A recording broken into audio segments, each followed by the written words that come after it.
Good morning, students. So today I will start with the first chapter, that is the introduction chapter of economics. Okay, so I have already said that you will be having this introduction chapter: demand, elasticity of demand, theory of supply, main market forms, okay, and production function. These 6 chapters will be there for your term 1. Okay, so the other chapters, which are the other diagrammatic chapters, so as it is not possible to do in Zoom, that is why I didn't complete, but you will have till production function.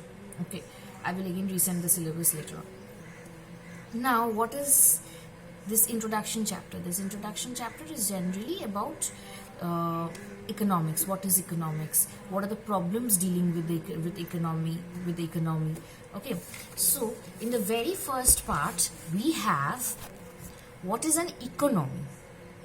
An economy is a place which provides us the means to work and earn a living. So it is a place where we get the means to work, means the resources with which we can work.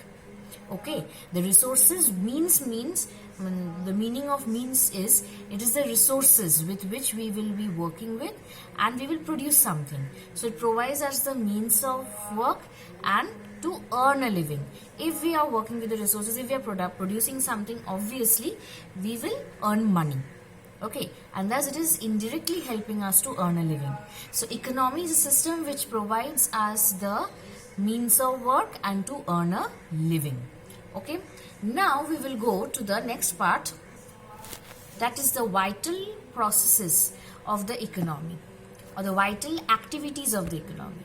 The vital activities of the economy are production, consumption and investment. Production, consumption and investment. Okay, so there are the 3 vital functions of the economy. Okay, now what is the main problem which the economy deals with? The main problem that the economy deals with is the problem of scarcity. Now what is this scarcity? Scarcity means limitation of supply in relation to demand for a commodity. So scarcity means limitation of supply in relation to demand for a commodity.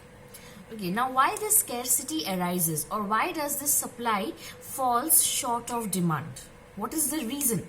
So the main reason is, now the shortage of supply occurs when the resources, the demand is high, but the resources are not in unlimited quantities in the economy.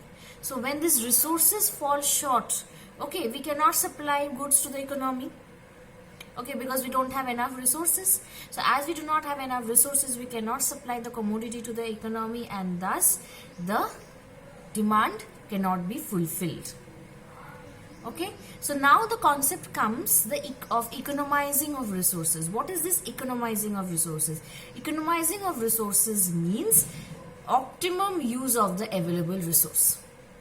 Optimum use means full use of the available resource. Okay, so, excuse me. So the main problem of, what did I say? Economy is a place which gives us, or it is a system which gives us the means to work and to earn a living. Means to work. What is the meaning of means to work? It is the resources with which we work and produce something and which helps us to earn income. Okay. Next, what are the 3 vital processes or activities of the economy? Production, consumption and investment. What is the main problem of the economy? Is scarcity. What is scarcity? When supply falls short of demand. Okay, when supply falls short of demand. Now, what does this mean? As we have limited resources in our economy, so we cannot meet the unlimited demands of the people or unlimited demands of the economy. So that is why, as the resources are limited, we cannot produce that much amount of goods that is needed or that is demanded, and thus the supply falls short of demand. From there comes the concept of economizing of resources. Economizing of resources means optimum use of the available resources, that is full use of the available resources. Now in the next part, we will be going to the next video, we will go to the next part.